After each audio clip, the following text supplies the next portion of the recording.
One of the most riveting stories I will always remember is my father listened and heard both Trotsky and Lenin speak. He was 13 years old, it was the year of his bar mitzvah.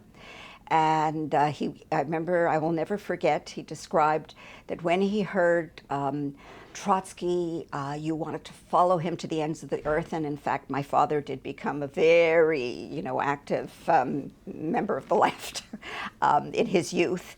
And he said he was just the most riveting speaker, and you could never forget him. Lenin, in contrast, was very pedantic. And it was, he described it like water dripping on a stone, and he just would go on and on. He says, but in the end, you always remembered what Lenin said, and what Trotsky said was very fleeting. So I always remembered that.